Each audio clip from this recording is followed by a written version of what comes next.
ஒரு குட்டி கதை.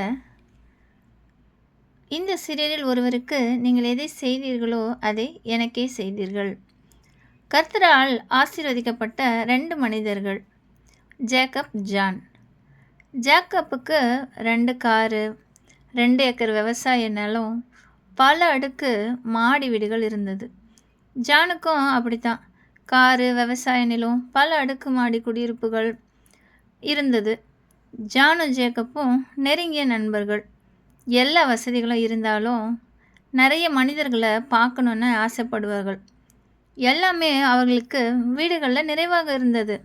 இருந்தாலும் பக்கத்தில் இருக்க சின்ன பார்க்குக்கு போகிறத வழக்கமாக வைத்திருந்தார்கள்.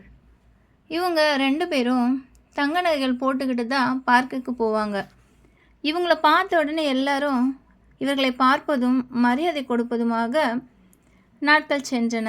இவர்களும் கம்பீரமாக பார்க்குக்கு தினமும் சென்று வந்தனர். ஒரு நாள் ஜேக்கப் ஜெபம் செய்யும்போது பார்க்கில் உள்ள ஏழை மக்கள் கண்கள் முன்பாக தெரிவது போல உணர்ந்தான். கர்த்தர் நமக்கு ஏதோ செய்ய சொல்கிறார் என்று எண்ணி தன் நண்பன் ஜானிடம் கூறினான். ஜான் அவனை பார்த்து சிரித்துவிட்டு, தினமும் எனக்கு தோன்றுகிறது, இதெல்லாம் சாதாரண விஷயம்பா. நாம் அவர்களுக்கு உதவி செய்ய வேண்டுமா? அவர்களை அப்படித்தானே கடவுள் படைத்திருக்கிறார். நாம் என்ன செய்ய முடியும் என்று நக்கலாக பேசினான். நாம் இப்படி இருப்பதால் நமக்கு மரியாதை கொடுக்குறாங்க. அவங்க அப்படி இருக்கிறதுனால தானே நமக்கு மரியாதை கிடைக்குது. இவர்களுக்கு நாம் செய்வதெல்லாம் தேவையே கிடையாது என்று சொன்னான். மறுநாள் ஜேக்கப் ஜெபம் பண்ணும்போது அதே போல் திரும்பவும் அவனுக்கு அந்த ஏழை மக்கள் கண்முன் வந்தார்கள். இதை ஜானிடம் சொன்னால் நம்மை கேலி செய்வான் என்று எண்ணி யோசனையில் ஆழ்ந்தான். அப்பொழுதுதான் ஜேக்கப்புக்கு ஒரு சிந்தனை தோன்றியது.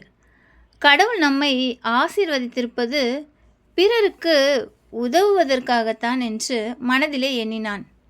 அன்று முதல் ஜேக்கப் தினமும் அவன் ஒரு குடும்பத்திற்கு தேவையான உதவிகள் செய்ய ஆரம்பித்தான். ஜானோ தான் மற்றும் சம்பூர்ணமாக வாழ்ந்து கொண்டிருந்தான்.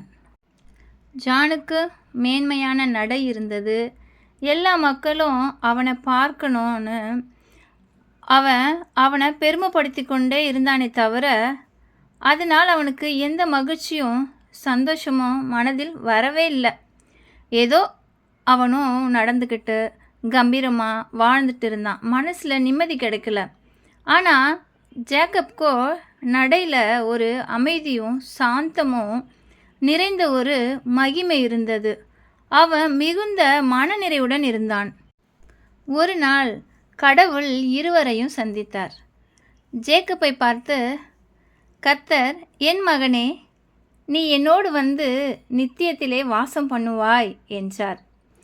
அப்பொழுது ஜான், ஆண்டவரே, என்னை ஏன் கைவிட்டீர்? நானும் உம்மோடு தானே வாசம் பண்ணினேன். ஓய்வு நாளை கடைப்பிடித்தேன், மாத பிறப்புகளை அனுசரித்தேனே, உம்மையே தெய்வமாக கொண்டேனே என்றான். கர்த்தரோ, நான் உனக்கு எல்லா ஆசீர்வாதங்களையும் கொடுத்தேன். உனக்கு தினமும் ஏழைகளை கண்முன் கொண்டு வந்து நிறுத்தினேன். நீயோ தயாளனாய் இல்லாமல் வன்கணனாய் இருந்தாயே என்றார். பூமியிலே நமக்கு ஆசீர்வாதம் பெருகும்போது நாம் நம்மையே நினைத்து வாழாமல் பிறருக்கு உதவ வேண்டும். அப்படிப்பட்டவர்களையே கர்த்தர் நேசிக்கிறார். கொடுங்கள், அப்பொழுது உங்களுக்கு கொடுக்கப்படும். ஆமென்.